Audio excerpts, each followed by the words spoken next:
Oh, well, in this video is sort of going to tie into our last three videos on what's happening and how we can avoid it. So let's talk about February's CO2 count here on the planet Earth. It was the highest it's ever been in 23 million years. Now humans and all animals, mammals, some reptiles, are now breathing air they have never breathed.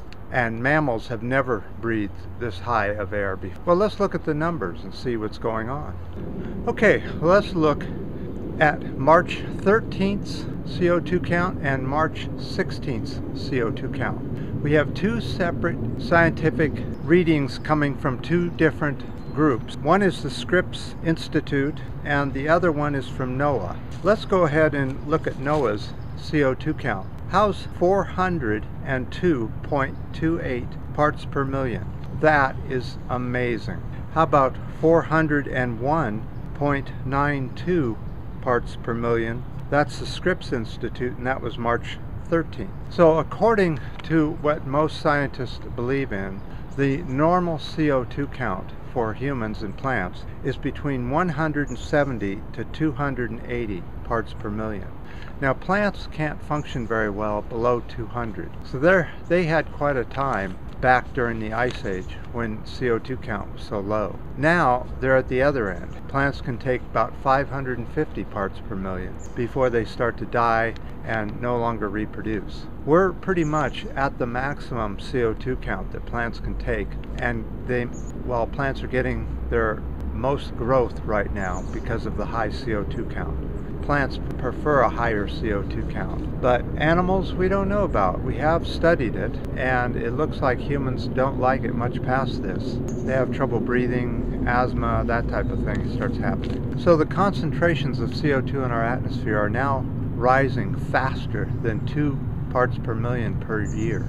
I think you can do the math and find out what's going to happen there. So far, since the 1800s, we have raised our temperature on this planet 1 to 1.5 degrees now. It is quickly starting to rise. Okay, I here have you stop the video and go down to the description area and click on that video and watch the CO2 count.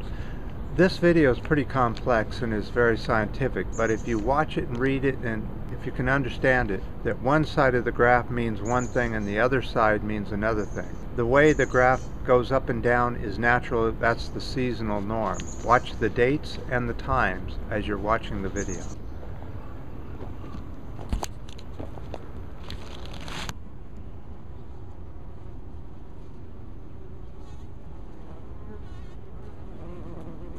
Okay, I guess you're back. So February was the second warmest February on record.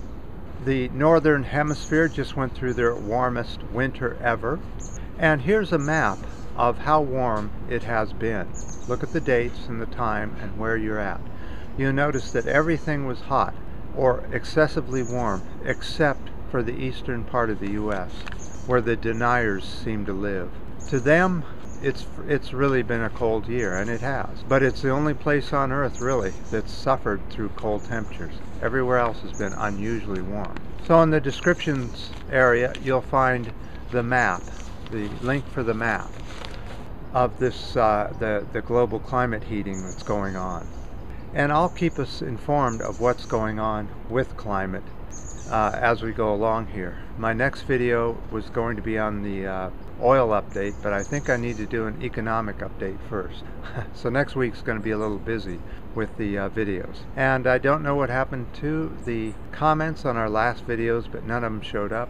I suspect they'll show up later, maybe not. I don't know how YouTube's doing so much changing. It's almost normal to have stuff not work. So I appreciate all the comments, all the ups and downs, and pass the information around. And until next time.